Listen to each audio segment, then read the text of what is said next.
I'm so excited to be here with Payzee Mahmod. Now, you are part of my TEDx London family. We both spoke in 2019. We've kept in touch since our moment on this infamous red carpet. But for those who may be unaware, what was the focus of your talk in 2019? Well, Jamie, firstly, I just want to say thank you so much for the introduction. I'm so happy to be back here with you. Yes. Feels like it was so long ago, but it really wasn't. So my talk was about some of my personal experiences regarding child marriage. So I was married at 16 here in the UK, which the law permits. And I also shared my sister's story, who was also married as a child, and the devastating experiences that we both went through during those years of being married. And the fact that everybody around us, our teachers, the police, social services, and everybody just really looked the other way. Now, I did get out of my marriage. However, for my sister, it led to quite a tragic end, and she lost her life in a so-called honor killing because she left her marriage. I don't want to give too much away about my talk, so if you haven't watched it, I would invite you to watch it and you'll learn more about this issue. Absolutely. You can join nearly 700,000 people who have watched your talk since it was taken in December 2019. Now, I think what a lot of people don't get to see is the process that goes on behind, your talk, all of the talks today. It is months and months of just hard work and hard graft, especially in your situation where you're showing so much of yourself on stage, so much of your sister's story. But what was that reaction like for you? After all of those months of hard work, what was it like to finally share that story with the world and have such a visceral response? You know what, I want to tell you about your first point, about the hard work that it took and the challenges that we all went through to actually do our talks. I think for the audience listening, as you said, you may not know how much work goes into it. So it is quite a challenge, but I think for me it was a very, very special experience. And I have moments of reflection and I realized the incredible support that the team gave us, which made us be able to deliver our talks. For me to try and put into words, I think, how I felt after my talk and the reaction, I can only say incredible, because if someone had told me years ago, if I shared my story, I would have been shown the support and compassion from people that I got, I would have never believed it. I was pleasantly surprised, from the beginning coming off that stage, people were asking me, what can we do? How can we help? And there was so much, everyone was so open to wanting to do something about this issue. So it was just incredible to being received so well. I think I remember when we watched it in the green room, it was just a complete just silence. And I think, you've spoken about the work that goes into this, but it's almost tenfold when you are really, opening your chest up on stage and just being incredibly vulnerable. So I want to thank you for that. And I'm so glad that people were just receptive to that, because, you never know what's going to happen, but it's been incredible to see, like I say, nearly over 700,000 people watch your talk. And just prior to your talk, you started a petition, didn't you? Which is nearly reaching 200,000 signatures now. Do you want to just have a little chinwag about the petition? What was the kind of purpose of the petition? Why did you think it was a good time to pop it into the world? Well, I think one of the issues with when I'm talking about child marriage is that a lot of people don't actually realize this is an issue that is happening right here on our doorstep. And so, we wanted the public to get behind this, and we wanted the public to actually demand action from the government. And again, we were pleasantly surprised. So the petition was started with several NGOs who were backing it alongside the bill, which you will later talk to us about. And that petition is calling, as I said, for the government to act and make sure that children are safe from child marriage. We shouldn't allow this to happen.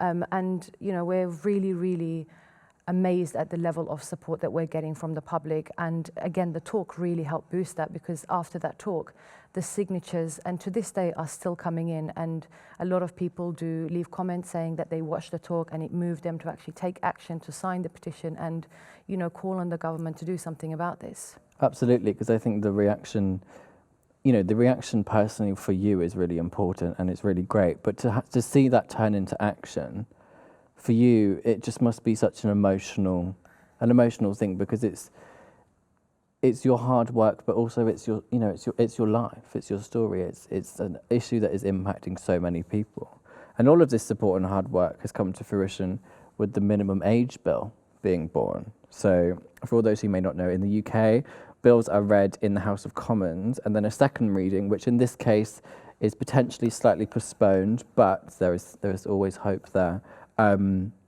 Tell us about the birth of this bill. Tell us kind of, despite its delays, despite, you know, the conflama that comes with Westminster, why is it so important for you? What's its kind of aim? So the bill was introduced as a private member's bill by an MP, Pauline Latham. And as you said, it went through its first reading, second reading, unfortunately is possibly postponed at the moment. The bill is so important to me, Jamie, because it means that girls like myself or like my sister or any girl doesn't have to go through this.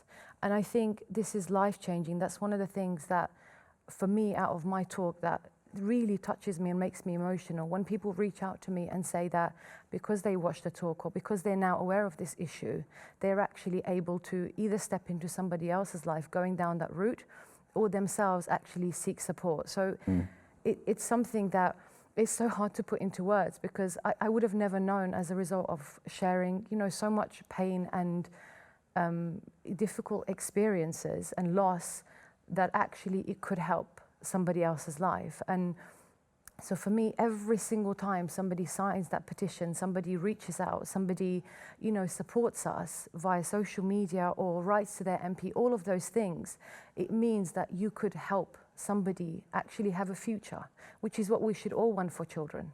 Absolutely, and I think what's so lovely to see from your talk and from the petition is the very, you know, it's a very clear process of how what you have said, and by sharing your story, change is happening. And I think a lot of people with moments like TED, and by watching the talks online, we kind of see these moments as a timestamp. We see them as something that has happened, and we don't necessarily see them move forward. But you have had such a clear movement through, you know, progress with what's happening.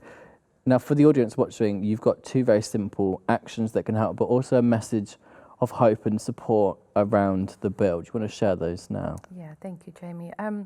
I think everyone can relate to this and agree that we are in a time where everything just feels like bad news, everything feels so dark and so gloomy. But I just want to share with everyone who's watching this, my little bit of hope is that you can actually make a difference, and it takes 5 seconds to sign a petition. It takes just, you know, 5 minutes to write an email to your MP to ask them to get behind this. And this is something that we should take as urgency. So I would ask you two very straightforward actions: watch my talk, share the petition, actually a third one to add, contact your MP. It's very easy to find out who your MP is, and it's a really, really straightforward thing to do. Explain why this is an issue. And I think watching my talk and actually learning about this issue, you will learn about the devastating effects that this can have on girls' lives. And, you know, we're talking millions. There are millions of girls that are at risk of this or that are already victims of child marriage. And I think we can all say that, you know, what we're going through globally, the pandemic, this is only going to heighten this issue. So I'm really urging anybody who is watching, we don't need to wait and see the effects of COVID on this issue. We need to act now, and we need to reach out to decision makers and take responsibility for the girls around us, the children around us, and do something about this. So that's my call to action for you guys who are watching at home, and I would really, really appreciate that. Absolutely, because I think what's so important and inspirational here is that, you know, you didn't have to do this. You know, I think that's really important with marginalized stories, is we often feel like we have to share them for people to listen, but you have taken your story and taken the autonomy behind that decision to share that with the world. What advice would you give to people that want to do this with their story? They want to get into a position where, you know, they want to change something. Like, what one piece of advice would you give those people? Jamie, this is such a good question, because for 10 years, even longer, after all of my experiences, I just thought sharing my story who would want to listen? And I remember in the beginning of my talk, I often felt like this, who would want to listen to my story? So I think for anybody who has and we all have stories, everybody has a story.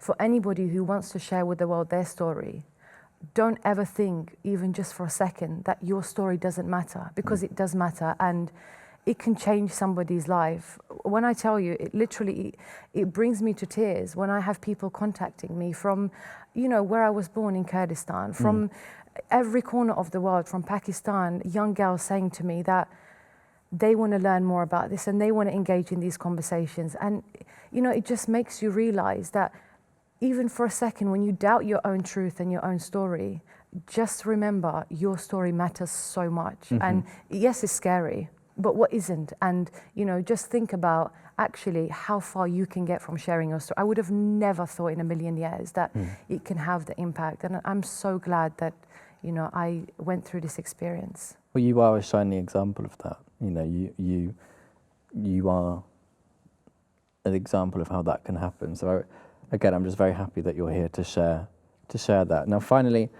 behind the public work, behind, you know, the fight, like, I find this such an interesting question, but like, how are you?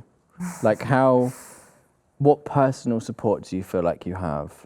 Because it's really important that you have that, and we want to know that you're okay, basically. Thank you. I'm sure this is something you can relate to. I think the work that we do, you know, it can have a lot of effects on your mental and, you know, emotional well-being. So I think in the beginning I felt so much responsibility to take everything on and, you know, always reply to people and do everything I can. And I do feel responsible.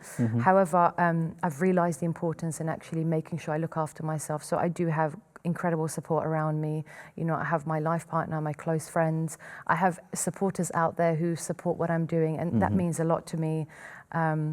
So I do make sure to take care of myself. And, you know, as a result of my talk, I've actually taken a huge step into the career that I'm in now. So I work with IKWRO, who are, you know, doing everything they can to support girls like me. And I've managed to actually take that step. So I'm doing well. Thank you for asking. No, more than welcome, more than welcome. And I think you've always got the support of your TEDx family. You've always got us rallying behind you at any given moment. It has been my absolute pleasure to have you here. Thank you so much to Payzee Mahmod. Now, make sure that you check out all of the bits and bobs on our socials so you can get behind the campaign and the bill. Thank you so much.